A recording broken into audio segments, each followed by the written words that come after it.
So sorry about the delay, guys. Thanks to Rob for his kind words about myself and Matthew. Rob's someone that we've reached out to since we arrived in the USA. And also thanks to Nick, Chris, Michael, and Trillium. They're all people that we've reached out to. So without their support, we wouldn't be up here giving you guys this message. So our presentation today is really on effective practice strategies for coaching golf. And before we delve into that specific topic, I just want to cover our understanding of performance. So through our reading and our experiences, we've begun to believe that the human body is blessed with a gift. And this is the gift of adaptability. So if we embark on a training program that is deliberate and purposeful, that contains desirable difficulties, and that can recreate and simulate situations that players will face in tournament play, we can take advantage of this gift of adaptability, and we can make mental, technical, and physical adaptations. And if we do this for long enough, if we're resilient and we can do this for long enough, eventually we can become an elite performer. And that was mine and Matthew's traditional beliefs. And over time it's evolved. We've noticed that performance is a little more complex than that. And further reading and further education showed us how important the individual's lifestyle is and how important the environments that they're exposed to every day has an impact on performance. We also began to realize that actually isolating elements of performance was a little bit artificial. So I'm a mental performance coach. If I help someone discover their intrinsic motivation, that can actually be used in the physical realm to make them train harder and gain physical progressions. If Matthew helps someone with their swing and they start to become more confident, then that actually changes their on-course processes. So when looking at performance, myself and Matthew, we started to look at it a bit more like this. Everything was a bit dynamic and intertwined. Now, we at Bishopsgate and at IJGA, and I know Matthew at his academy and through his online education, we like to explain this to our players. Because if you give players this kind of education, then the strategies that Matthew's going to explain to you right now, they're more likely to embark on them with a purpose and a focus and an understanding. So I'll hand over to Matthew, and he's going to talk about the coach's role and some practice strategies. Thanks, Iain. So it all begins with the environment. And as coaches, it's part of our role and it's part of our responsibility to provide variability within the environment that we're creating, the appropriate amount of variability. And so I'm going to share a couple of practice strategies with you all. There's many out there, but I'm just going to share two that are really in line with with the desires of the human brain when learning. So the first, both they are interleaving practice tasks and performance games. So interleaving practice tasks are basically the mixing of two or more activities within practice and then alternating between those two activities. So if I was to give you an example of one of my golfers that I see, I would, after analyzing their game and spending time with these golfers, I might find that they have a particular area of weakness in their putting, and it could be anything. And then I might find another area of weakness in their approach game. And so I find specific drills and strategies and tasks that can improve those areas. And then in a practice setting, I would set up a task on the putting green, and I would set up a practice task on, let's say, on the range. And then I would have the individual go through one learning trial on the putting green and then head to the driving range to complete the other practice task. And I would have them do this over and over again. So rather than completing 20 learning trials in succession on the putting green, they would complete the same number of trials, but they would alternate always between them. So the next one, performance games, which is my favorite. I have a bunch of games out there. Performance games are quite simply challenges, tasks, or tests that contain 3 very specific elements: recreate, simulate, and regulate. And just because of these elements, it makes performance games rather engaging for students because of the game-like nature of it. And so an example I'll share with you that I use this game quite often with students called PGA Tour Putt, and it's really simple. It's geared more towards sort of your new golfer, beginner golfer, and students would simply put 6 tees at different angles, 3 feet, 6 feet, 9 feet, and 12 feet. So a total of 24 putts. And the goal is to hole as many putts as possible, and the students only get 1 chance from each tee. And then after they've played this game, they write down the scores, they keep a track of it, and then over time we can see how we're progressing. And so just by practicing using these two strategies, interleaving and performance games, we induce a deeper type of learning, a deeper type of processing. And so this forms the ability for students to develop chunks. And I'm sure many of you know what chunks are or have heard about it because it's becoming more popular. But chunks are basically, this is taken from Dr. Anders Ericsson, chunks are basically units of information, and they can help guide and facilitate the behavior, the skilled behavior that some golfers can, that golfers are striving for.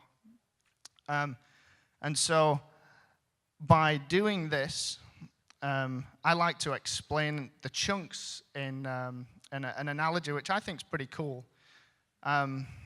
You like this as well, don't you, Hive? So imagine a letter. On its own, it's almost meaningless.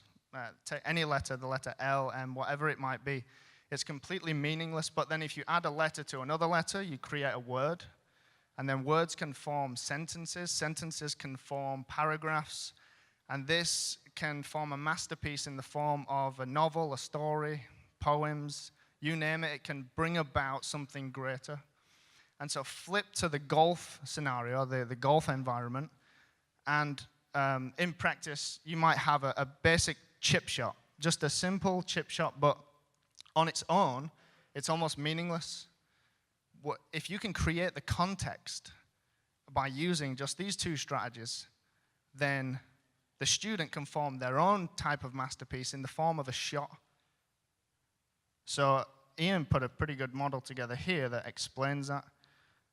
So the golfer's masterpiece is a shot just from utilizing those 2 practice techniques.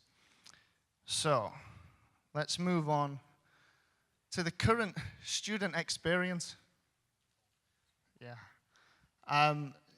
Image at top left is typically what we see. It's getting better, but balls are in one place, the bag stands are all in one place. It looks neat, tidy, looks symmetrical. It looks nice. However, it's not in line with how our brains learn. So golfers usually come to the range and they'll take their 7-iron or whatever golf club is their favorite, and they will just rifle through all these balls, usually to the same target. Pretty typical and traditional.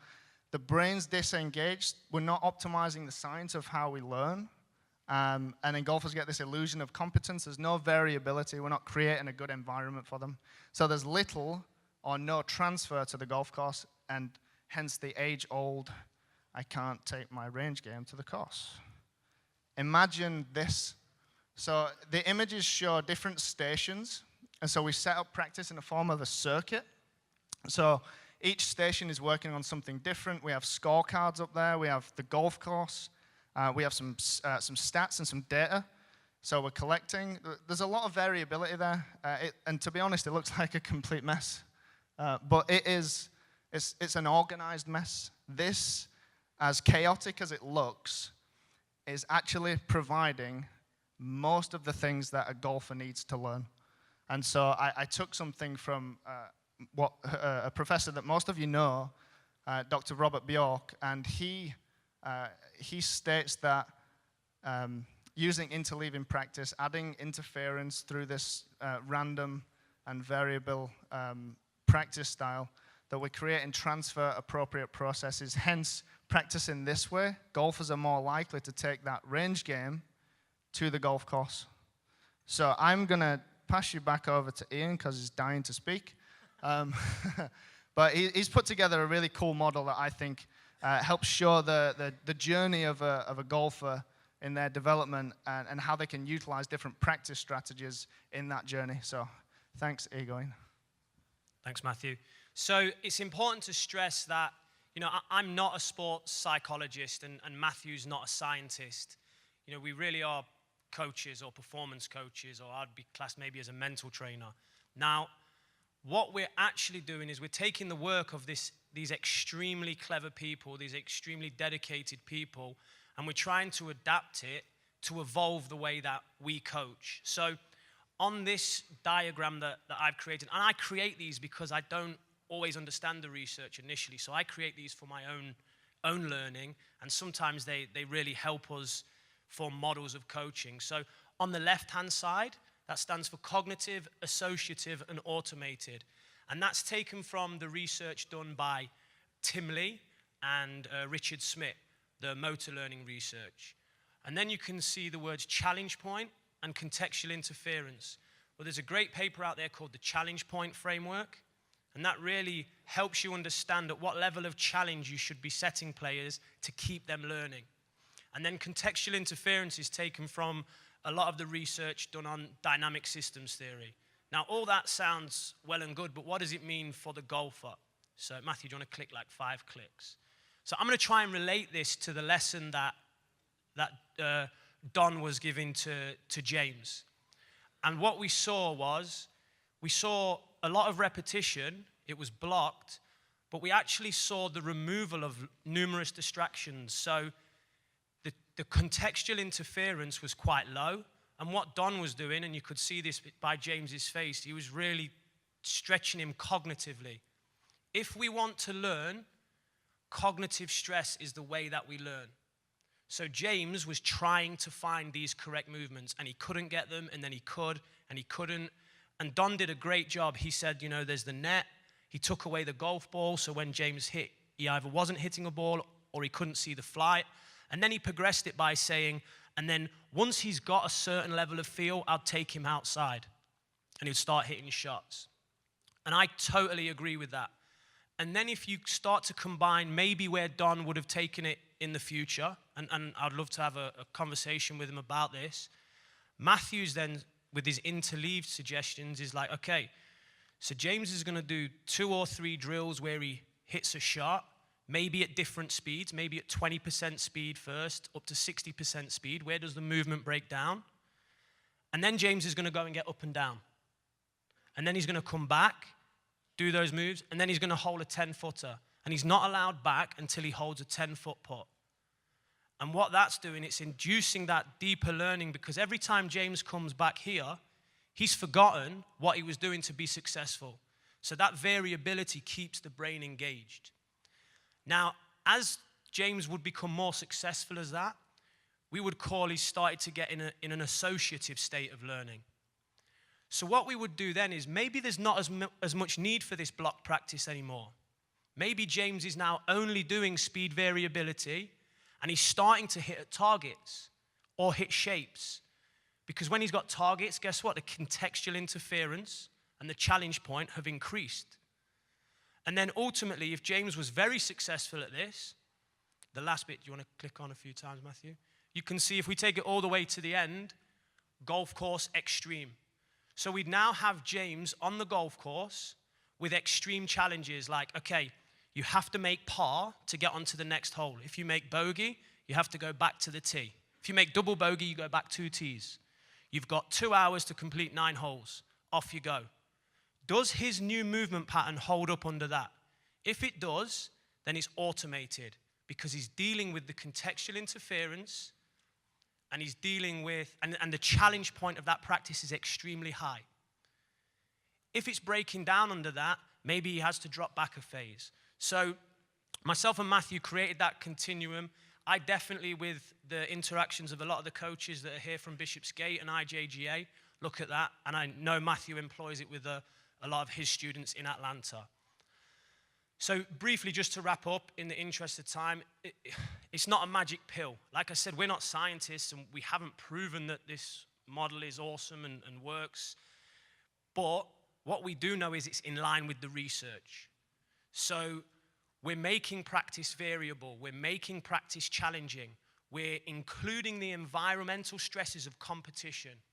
And what all this is going to lead to, hopefully, is one thing. The player's best golf turning up when they need it the most, which is on the golf course. I would recommend looking at some of these references. So K. Anders Ericsson, The Cambridge Handbook of Expertise and Expert Performance. Incredible book, not one for bedtime reading, man. It's a tough read. Peak is a little softer than that. The Lasting Learning website with Dr. Pirizzolo and Dr. Bjork's information on there is incredible. And just so you know that myself and Matthew aren't the crazy guys who are really ahead of the wheel, if you look at Percy Bloomer, who was made Hall of Fame coach in 1942, if you find some of his books, really old books, and you find some of his articles, he's actually saying very similar things to what myself and Matthew have presented on stage today. So thank you for taking the time to listen to us. We really appreciate it. In the interest of time, I don't think we'll take questions, but while we're walking around, if anyone wants to ask us anything, or if you want a copy of the model or the slides, just let me know. I'm willing to share anything that we've created. Thank you.